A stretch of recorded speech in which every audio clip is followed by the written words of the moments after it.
வணக்கம். வேந்தரின் இளங்கதிர் முற்பகல் செய்திகளுக்காக ஆர்த்தி. முதலில் தலைப்புச் செய்திகள்.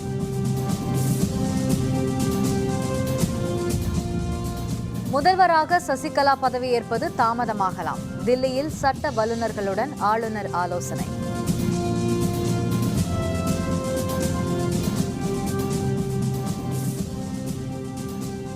மு.க. ஸ்டாலின் இன்று மாலை தில்லி செல்கிறார். குடியரசுத் தலைவரை சந்திக்க திட்டம்.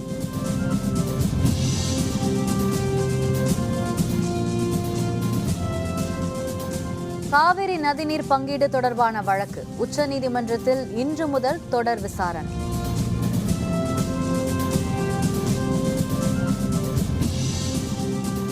ராமேஸ்வரம் மீனவர்கள் 10 பேர் கைது. இலங்கை அரசின் தொடரும் அட்டூழியம்.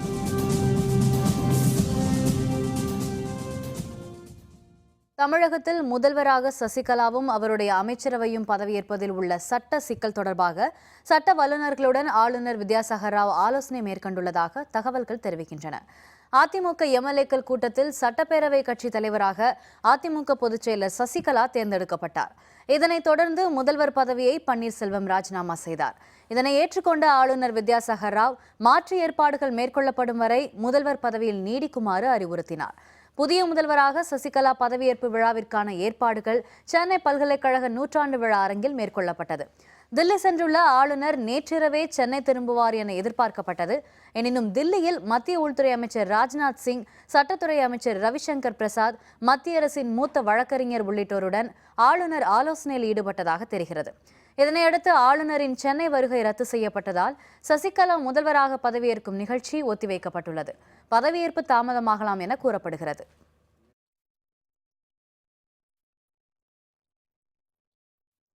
திமுக செயல் தலைவரும் பேரவை எதிர்க்கட்சித் தலைவருமான மு.க. ஸ்டாலின் தில்லி சென்று குடியரசுத் தலைவர், உள்துறை அமைச்சர் ஆகியோரை சந்திக்க திட்டமிட்டுள்ளதாக தகவல்கள் தெரிவிக்கின்றன. தமிழகத்தின் புதிய முதல்வராக அதிமுக பொதுச் செயலர் சசிகலா விரைவில் பதவியேற்பார் என எதிர்பார்க்கப்படுகிறது. இதனிடையே இன்று இரவு 7 மணி அளவில் தில்லி செல்லும் ஸ்டாலின் குடியரசுத் தலைவர் பிரணாப் முகர்ஜி, உள்துறை அமைச்சர் ராஜ்நாத் சிங் ஆகியோரை சந்திக்க திட்டமிட்டுள்ளதாக தகவல்கள் தெரிவிக்கின்றன. இந்த சந்திப்பின் போது சொத்து குவிப்பு தீர்ப்புக்கு பின்னரே சசிகலா முதல்வராக பதவியேற்க அனுமதிக்க வேண்டுமென கோரிக்கை விடுக்க இருப்பதாகவும் கூறப்படுகிறது. மேலும் தீர்ப்புக்கு முன்பே பதவியேற்றால் சட்டம் ஒழுங்கு பாதிக்கும் அபாயம் உள்ளதாகவும் புகார் அளிக்க இருப்பதாக தகவல்கள் வெளியாகியுள்ளன.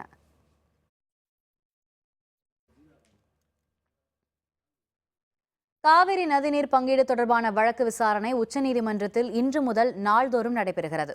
காவிரியிலிருந்து தமிழகத்திற்கு 2000 கன அடி நீரை கர்நாடக அரசு திறந்துவிட வேண்டும் என கடந்த ஆண்டு அக்டோபர் 18ஆம் தேதி உச்சநீதிமன்றம் உத்தரவு பிறப்பித்திருந்தது. இது தொடர்பான மனு உச்சநீதிமன்ற நீதிபதிகள் தீபக் மிஸ்ரா, அமித்வர் ராய், A.M. கான்வால்கர் ஆகியோர் அமர்வு முன் கடந்த மாதம் 5ஆம் தேதி விசாரணைக்கு வந்தது. அப்போது தமிழக அரசு சார்பில் ஆஜரான மூத்த வழக்குரைஞர் சேகர் நாப்தே உச்சநீதிமன்றத்தின் உத்தரவை கர்நாடக அரசு முழுமையாக நிறைவேற்றவில்லை என தெரிவித்தார். இந்த விவகாரத்தை விரைவாக விசாரிக்கும் வகையில் உச்சநீதிமன்றம் தொடர் விசாரணையை மேற்கொள்ள வேண்டும் என்றும் அவர் கேட்டுக்கொண்டார். இதற்கு மறுப்பு தெரிவித்த கர்நாடக அரசு தரப்பு வழக்கறிஞர் ஃபாலி எஸ் நாரிமன், பருவமழை பொய்த்து போனதற்கு தாங்கள் காரணம் அல்ல என தெரிவித்தார். அனைத்து தரப்பு வாதங்களை பதிவு செய்து கொண்ட நீதிபதிகள் பிப்ரவரி 7ஆம் தேதி முதல் 3 வாரங்களுக்கு நாள்தோறும் விசாரணை நடைபெறும் என உத்தரவிட்டனர். இதனையடுத்து காவிரி நதிநீர் பங்கீடு விவகாரம் தொடர்பாக இன்று பிற்பகல் 2 மணிக்கு விசாரணை தொடங்குகிறது.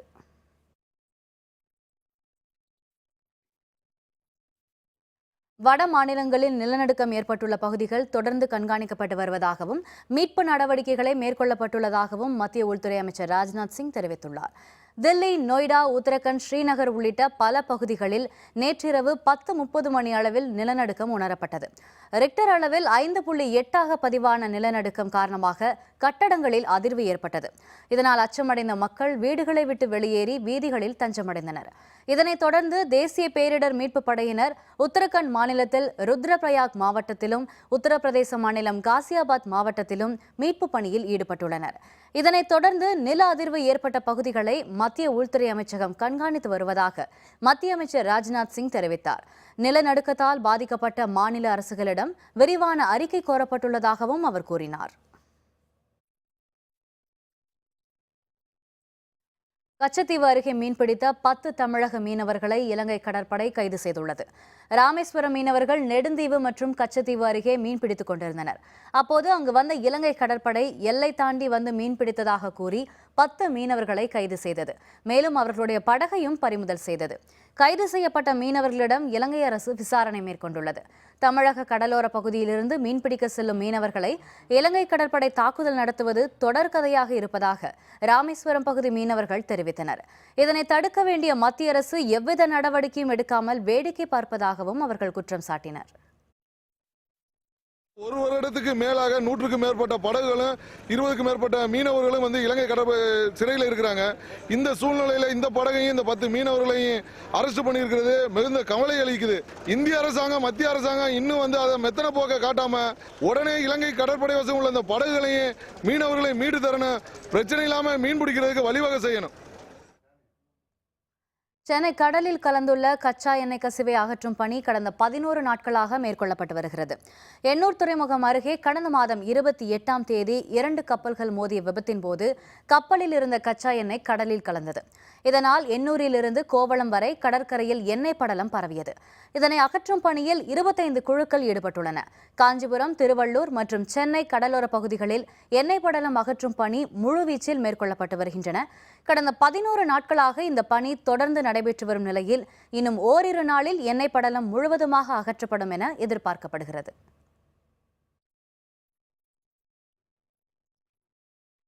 சொத்து குவிப்பு வழக்கில் ஜெயலலிதாவின் பெயரை நீக்கும் சிறப்பு மனுவை கர்நாடக அரசு உச்சநீதிமன்றத்தில் இன்று தாக்கல் செய்யவுள்ளது. மறைந்த முதல்வர் ஜெயலலிதா, சசிகலா, இளவரசி, சுதாகரன் ஆகியோர் சொத்து குவிப்பு வழக்கில் விடுதலை செய்யப்பட்டதை எதிர்த்து மேல்முறையீட்டு வழக்கு தாக்கல் செய்யப்பட்டது. இதனை உச்சநீதிமன்ற நீதிபதிகள் சந்திரகோஷ், அமிதவ் ராய் ஆகியோர் அமர்வு விசாரணை நடத்தியது. இந்த வழக்கில் அனைத்து தரப்பு வாதங்களும் கடந்த ஆண்டு ஜூன் மாதம் 1ஆம் தேதி நிறைவடைந்த நிலையில் வழக்கின் மீதான தீர்ப்பை நீதிபதிகள் தேதி குறிப்பிடாமல் ஒத்திவைத்தனர். சொத்து குவிப்பு வழக்கின் தீர்ப்பு தொடர்பாக கர்நாடக அரசு வழக்கறிஞரின் கேள்விக்கு பதிலளித்த நீதிபதிகள் ஒரு வாரத்தில் தீர்ப்பு வழங்கப்படும் என தெரிவித்தனர். இதனிடையே குற்றம் சாட்டப்பட்டிருந்த ஜெயலலிதா மரணமடைந்துவிட்ட நிலையில் இதனை முறைப்படி உச்சநீதிமன்றத்துக்கு தெரிவிக்க கர்நாடகம் இன்று சிறப்பு மனு ஒன்றை தாக்கல் செய்யவுள்ளது. ஜெயலலிதாவின் பெயரை வழக்கிலிருந்து நீக்கும்படி அதில் கோரப்பட உள்ளது.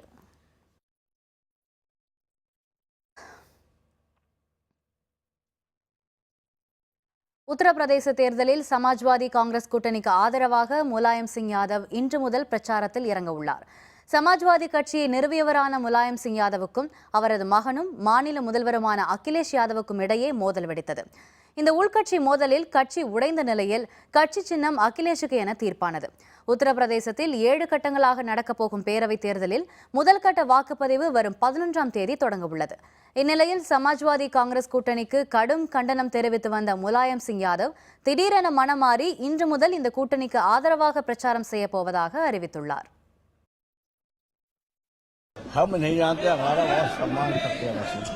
अरे पार्टी में भी सम्मान ही है, पार्टी का प्रचार क्यों नहीं करेंगे? फाल यादव कैसे बनाएगा? जो हमसे बात नहीं होगी, पार्टी से बात नहीं होगी, जनता तय कर देगी। लूटा है तो सजा देगी, नहीं लूटा है तो जिताएगी। அமைதிக்கான நோபல் பரிசு பெற்ற கைலாஷ் சத்யார்த்தியின் தில்லி இல்லத்தில் அடையாளம் தெரியாதவர்கள் புகுந்து அவரது நோபல் பரிசு உள்ளிட்ட பொருட்களை திருடிச் சென்றுள்ளனர். தில்லியில் உள்ள சமூக ஆர்வலர் கைலாஷ் சத்யார்த்தியின் வீட்டுக்குள் புகுந்த அடையாளம் தெரியாதவர்கள் பல்வேறு பொருட்களை திருடிச் சென்றனர். அமைதிக்காக அவர் பெற்ற நோபல் பரிசு மற்றும் பணம் உள்ளிட்டவற்றை அவர்கள் திருடிச் சென்றுள்ளனர். தற்போது அமெரிக்காவில் வசிக்கும் கைலாஷ் சத்யார்த்தி திருட்டு பற்றி காவல்துறையினரிடம் புகார் தெரிவித்துள்ளார்.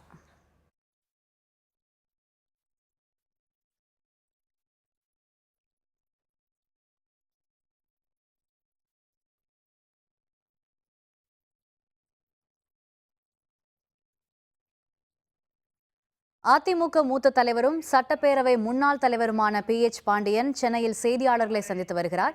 தற்போதைய தமிழக அரசியல் சூழல் தொடர்பாக அவர் தெரிவித்து வரும் கருத்துக்களை நேரடியாக பார்க்கலாம். 8:30 மணி இருக்கும். பிரதாப் ரெட்டி அவர்களும் அவருடைய மகள் டாக்டர் பிரீதா ரெட்டி அவர்களும் 2 பேர் வந்தார்கள்.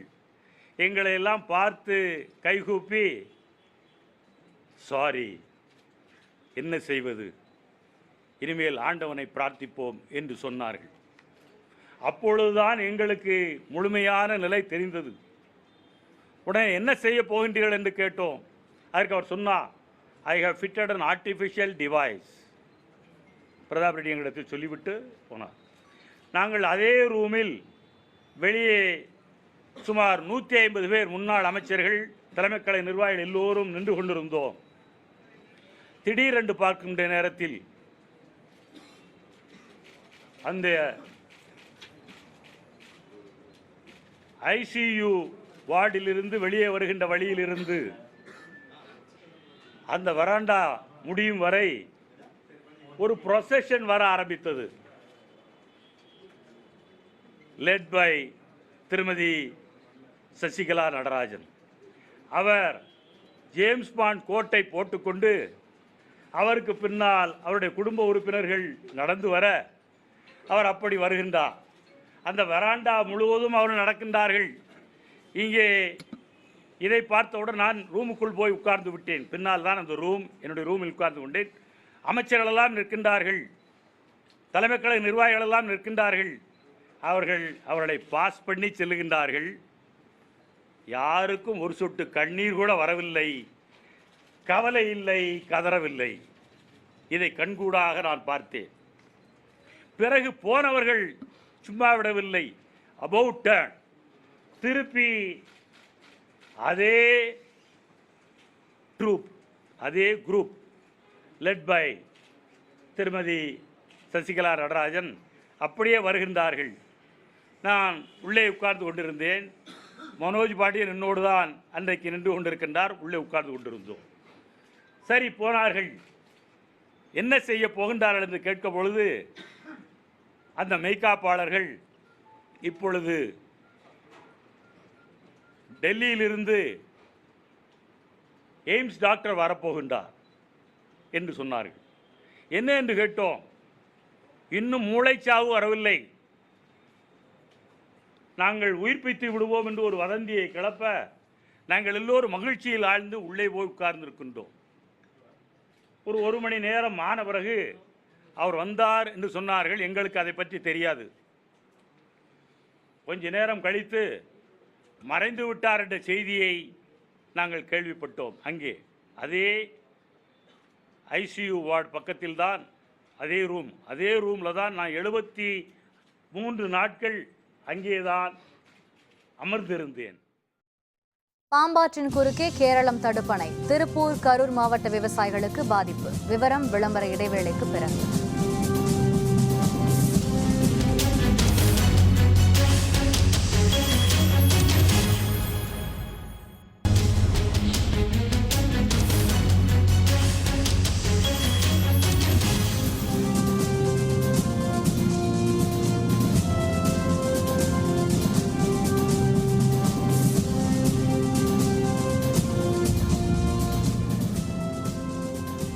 செய்திகள் தொடர்கின்றன.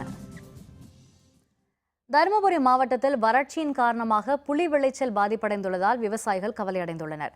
தருமபுரி மாவட்டத்தில் அரூர், பாப்பிரெட்டிப்பட்டி, மொரப்பூர், பெண்ணாகரம் உள்ளிட்ட பகுதிகளில் ஆண்டுதோறும் அதிக அளவில் புலி சாகுபடி செய்யப்படுவது வழக்கம். இங்கு விளையும் புலி ஈரோடு, சேலம், மதுரை உள்ளிட்ட பிற மாவட்டங்களுக்கு விற்பனைக்கு அனுப்பப்படுகிறது. இந்த ஆண்டு பருவமழை சரியாக பெய்யாததால் புலி விளைச்சல் மிகவும் குறைந்துள்ளதாக விவசாயிகள் கவலை தெரிவிக்கின்றனர். மேலும் தமிழக அரசு சார்பில் தருமபுரி மாவட்டத்தில் புலி பதப்படுத்தும் குளிர்பதன கிடங்கு அமைத்து தர வேண்டும் என தருமபுரி விவசாயிகள் கோரிக்கை விடுத்துள்ளனர். நல்ல மழை இல்லாததுனால சரியாக புளி விளைச்சல் இல்லை. சிறுவும் காயவே பழுக்குது. அதுவும் காய் நல்லா தரமாக வரலைங்க. விளைச்சல் நல்லா இல்லை. நல்லா மழை இருந்தால் தானே காப்பு நல்லா இருக்கும், பழமும் நல்லா இருக்கும், உள்றதுக்கு விலையும் கூடுதலாக போகும். அதிகமாக புளி விளைச்சல் இடம் இல்லை. அதனால் கவர்மெண்ட்டை பார்த்து ஏசி குடோன் இது கவர்மெண்ட்லேயே கட்டி வச்சாங்கன்னா பதப்படுத்தி வைக்கிறதுக்கு நல்லா இருக்குங்க. மழை இல்லாததுனால இந்த வருஷம் புளி விளைச்சல் பாதிப்பு தாங்க. ராமநாதபுரம் மாவட்டம் தனுஷ்கோடி கடற்கரையில் ஆமை குஞ்சுகள் வனத்துறையினரால் பாதுகாப்பாக கடலில் விடப்பட்டன. ராமநாதபுரம் மாவட்டம் மன்னார் வளைகுடா கடல் பகுதியில் பச்சை, பெருந்தலை, தோணி உள்ளிட்ட பல வகை ஆமைகள் அதிக அளவு காணப்படுகின்றன. ராமேஸ்வரம் அடுத்துள்ள முகுந்தராய சத்திரம் கடல் பகுதியில் ஆண்டுதோறும் டிசம்பர் முதல் ஏப்ரல் மாதம் வரை கடற்கரை ஓரத்தில் ஆமைகள் முட்டையிட்டு குஞ்சு பொரிக்கின்றன. தற்போது வனத்துறை அலுவலர்களால் சேகரிக்கப்பட்ட 98 ஆமை முட்டைகளில் இருந்து பொரிக்கப்பட்ட 83 ஆமைகளை வனத்துறையினர் பாதுகாப்பாக கடலில் விட்டனர். மேலும் பாதுகாக்கப்பட்டுள்ள ஆமை முட்டைகளில் சுமார் 4500க்கும் அதிகமான ஆமை குஞ்சுகள் பொரிக்கும் என வனத்துறை அலுவலர்கள் தெரிவித்தனர். டிசம்பர் டு மார்ச் வரைக்கும் இந்த 4 மாதங்கள் தான் ஆமைகள் வந்து முட்டையிடுவதற்காக நம்ம கடற்கரை ஓரத்தை தேடி வருது. ஏறக்குறைய ஒரு 5 வகையான ஆமைகள் இருக்குது. இதில் முக்கியமாக இந்த சித்தாமை மற்றும் பச்சாமை இந்த 2 வகைகள் தான் வந்து ரொம்ப அதிகமாக நம்ம கடற்கரை ஓரத்தை தேடி வருது. இதற்காக ஆமை முட்டைக்கான சிறப்பு காவலர்களை வந்து நாங்கள் நியமிச்சிருக்கோம். இது ரொம்ப வெற்றிகரமாக போயிட்டுருக்கு. சென்ற வருடம் எடுத்ததை விட இந்த முறை அதிகமான முட்டைகள் எடுத்திருக்குது அப்படிங்கிறது எங்களுடைய புள்ளிவிவரம் தெரிவிக்குது. நீலகிரி மாவட்டம் கூடலூர் அருகே விவசாய தோட்டத்தில் 2 சுவர்களுக்கு இடையே சிக்கி தவித்த பெண் யானையை வனத்துறையினர் பத்திரமாக மீட்டு காட்டுக்குள் அனுப்பி வைத்தனர். கூடலூர் அருகே போஸ்பெரா மச்சிக்கொல்லி கிராமம் உள்ளது. இங்கே தனியார் தோட்டம் ஒன்றில் அதிகாலை நேரம் குட்டியுடன் மேய்ச்சலுக்கு வந்த யானை கால் சறுக்கி மண் சுவருக்கு இடையே சிக்கி தவித்தது. உயிருக்கு போராடி கொண்டிருந்த யானை பற்றி வனத்துறையினருக்கு அந்த பகுதி மக்கள் தகவல் அளித்தனர். அங்கு வந்த வனத்துறையினர் குட்டி யானையை அங்கிருந்து அப்புறப்படுத்தி பின்னர் JCB இயந்திரத்தின் உதவியுடன் 10 மணி நேர போராட்டத்துக்கு பின் தாய் யானையை மீட்டனர். பின்னர் 2 யானைகளும் காட்டுக்குள் சென்றன.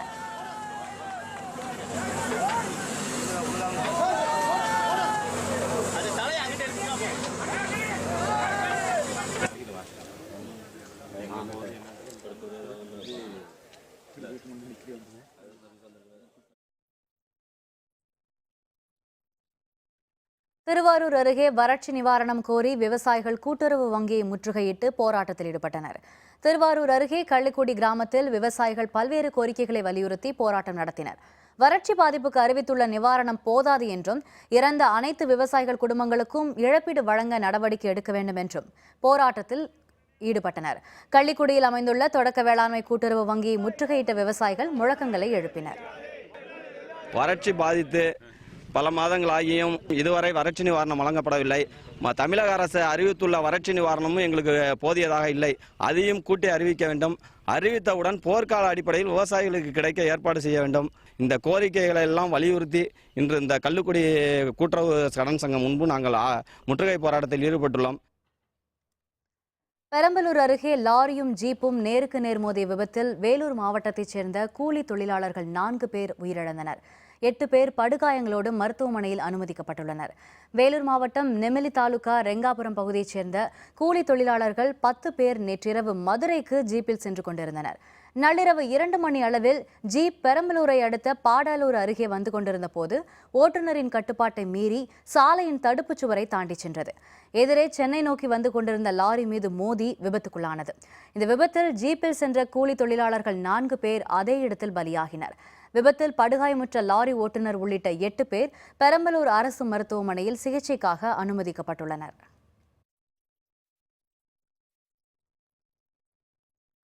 மதுரை ஒத்தக்கடை அருகே தனியார் பேருந்தும் லாரியும் நேருக்கு நேர் மோதிய விபத்தில் ஓட்டுநர் ஒருவர் பலியானார்.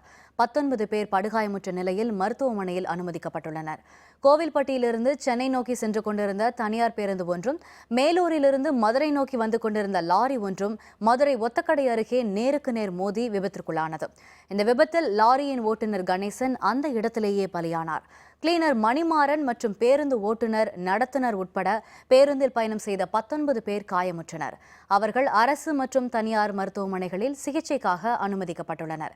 விபத்தில் காயமடைந்தவர்களை மதுரை மாவட்ட ஆட்சியர் வீரராகவராவ் நேரில் சந்தித்து ஆறுதல் கூறினார். தஞ்சாவூர் உள்ளிட்ட டெல்டா மாவட்டங்களில் கடும் வறட்சி காரணமாக அரிசி விலை கடுமையாக உயர்ந்துள்ளது. காவிரி டெல்டா மாவட்டங்களில் கடந்த 5 ஆண்டுகளாக குறுவை சாகுபடி பாதிக்கப்பட்ட நிலையில் இந்த ஆண்டு சம்பா பயிரும் பாதிக்கப்பட்டுள்ளது. இதன் காரணமாக போதிய நெல் அறுவடை செய்யப்படாததால் கிடைக்கும் அரிசியின் அளவு குறைந்துள்ளது. மற்ற மாவட்டங்களுக்கு போதிய அளவுக்கு அரிசி அனுப்பி வைக்க முடியாத நிலையில் தஞ்சாவூர் உள்ளிட்ட காவிரி டெல்டா மாவட்டங்களிலும் அரிசி விலை கடுமையாக உயர்ந்துள்ளது. கடந்த வாரம் 1200 ரூபாய்க்கு விற்பனை செய்யப்பட்ட 25 கிலோ பொன்னி அரிசி மூட்டை தற்போது 1350 ரூபாய்க்கு விற்பனையாகிறது. இதேபோன்று 750 ரூபாய்க்கு விற்பனை செய்யப்பட்ட 25 கிலோ சிறு பொன்னி அரிசி 825 ரூபாயாக விலை உயர்ந்துள்ளது. டெல்டா மாவட்டங்களில் நெல் விளைச்சல் பாதிக்கப்பட்டதாலும் வெளி மாநிலங்களிலிருந்து வரும் அரிசி வரத்து குறைந்ததாலும் அரிசி விலை கடுமையாக உயர்ந்துள்ளது. அரிசி விலை உயர்வை தடுக்கும் வகையில் தமிழக அரசு உரிய நடவடிக்கை எடுக்க வேண்டும் என்று விவசாயிகளும் அரிசி வணிகர்களும் கோரிக்கை விடுத்துள்ளனர். 45 ரூபா அரிசி வாங்கிட்டு இருக்காங்க. இப்போ 50 ரூபா விலை வச்சா நாங்கள் என்ன விலைக்கு வாங்க முடியும்? இப்போ இப்போ 5 கிலோ தான் வாங்குகிறோம். ஒரு மூட்டை எடுக்கிற 2 மூட்டை எடுக்கிறதுல இப்போ 5 கிலோ தான் வாங்குகிறோம். விலை குறைச்சாதான் நாங்களும் வாங்க முடியும், இல்லைன்னா அரிசி இல்லாமல் என்ன பண்ண முடியும்? தமிழ்நாட்டில் பற்றாக்குறையாலையும் சரியான விளைச்சல் இல்லாதாலையும் நெல் வெளியிலிருந்து வரக்கூடிய கட்டாயத்தில் இருக்குது. அதனால் ஒவ்வொரு கிலோவுக்கும் 4 ரூபாயிலேருந்து 5 ரூபாய்க்கு கூடியிருக்கு. அரசு கவனத்தில் கொண்டு இதுக்கு முன்னேற்பாடுகளை வர்ற காலங்களுக்கான நிலைமைகளை கருத்தில் கொண்டு நடவடிக்கை எடுத்துக்கணும்.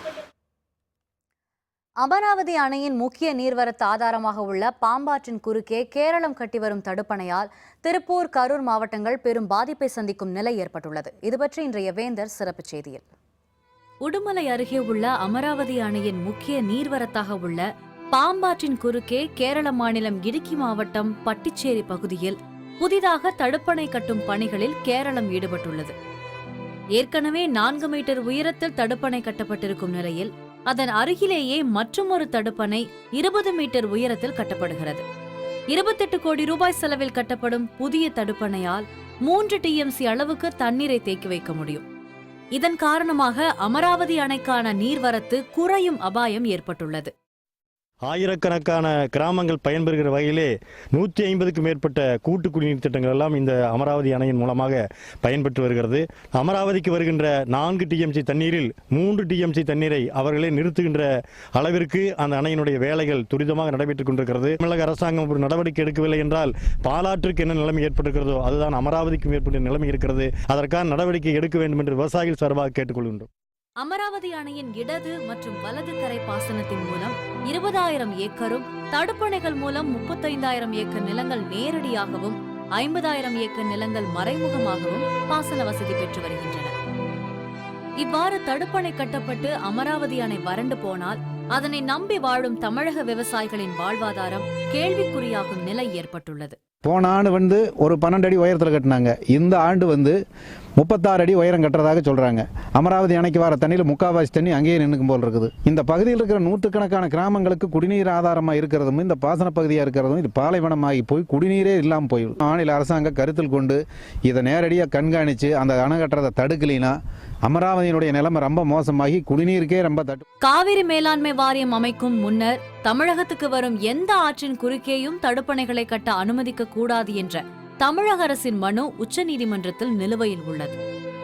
இந்த நிலையில் கேரள அரசின் தடுப்பணை கட்டும் நடவடிக்கை திருப்பூர் மற்றும் கரூர் உள்ளிட்ட மேற்கு மண்டல விவசாயிகளிடையே பெரும் அதிர்ச்சியை ஏற்படுத்தியுள்ளது.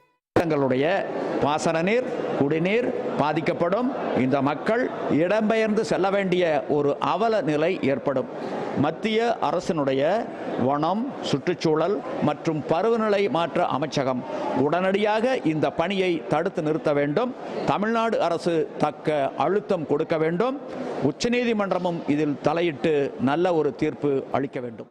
இதனை தடுத்து நிறுத்த தமிழக அரசு உரிய நடவடிக்கை எடுக்க வேண்டும் என்று விவசாயிகள் உள்ளிட்ட மக்கள் கோரிக்கை விடுக்கின்றனர். வேந்தர் செய்திகளுக்காக திருப்பூரிலிருந்து செய்தியாளர் சிவகிருஷ்ணன்.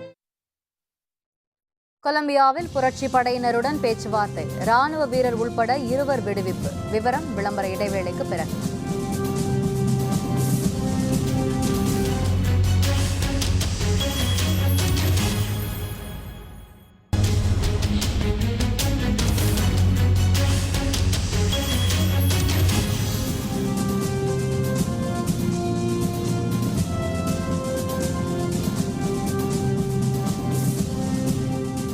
செய்திகள் தொடர்கின்றன. இனி அயலக செய்திகள்.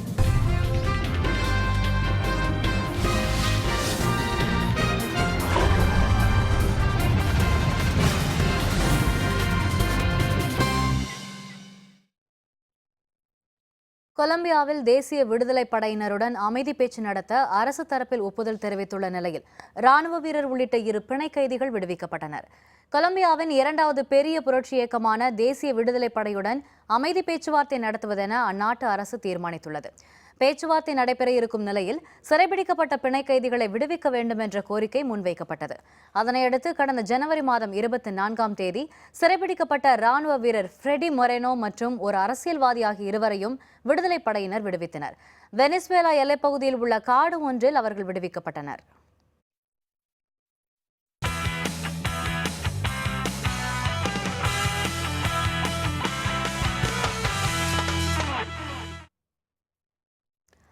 டேவிஸ் கோப்பை டென்னிஸ் போட்டியில் அர்ஜென்டினா வீரருடன் விளையாடி வெற்றி பெற்ற இத்தாலி வீரர் காலிறுதி சுற்றுக்கு முன்னேறியுள்ளார்.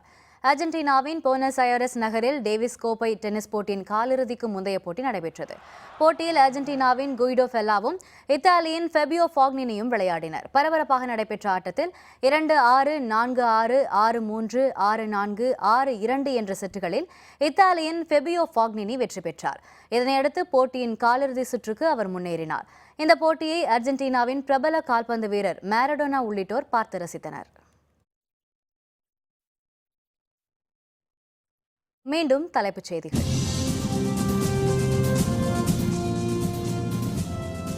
முதல்வராக சசிகலா பதவியேற்பது தாமதமாகலாம். தில்லியில் சட்ட வல்லுநர்களுடன் ஆளுநர் ஆலோசனை.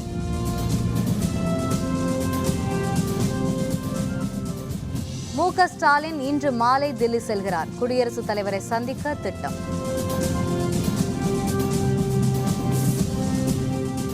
காவிரி நதிநீர் பங்கீடு தொடர்பான வழக்கு உச்சநீதிமன்றத்தில் இன்று முதல் தொடர் விசாரணை.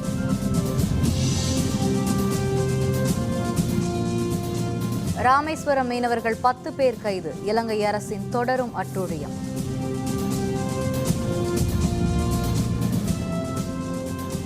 இத்துடன் வேந்தரின் இளங்கதிர் முற்பகல் செய்திகள் நிறைவடைந்தன. மீண்டும் பகல் 1:30 மணிக்கு வேந்தரின் உச்சிவேளை பகல் செய்திகளில் சந்திப்போம். வணக்கம்.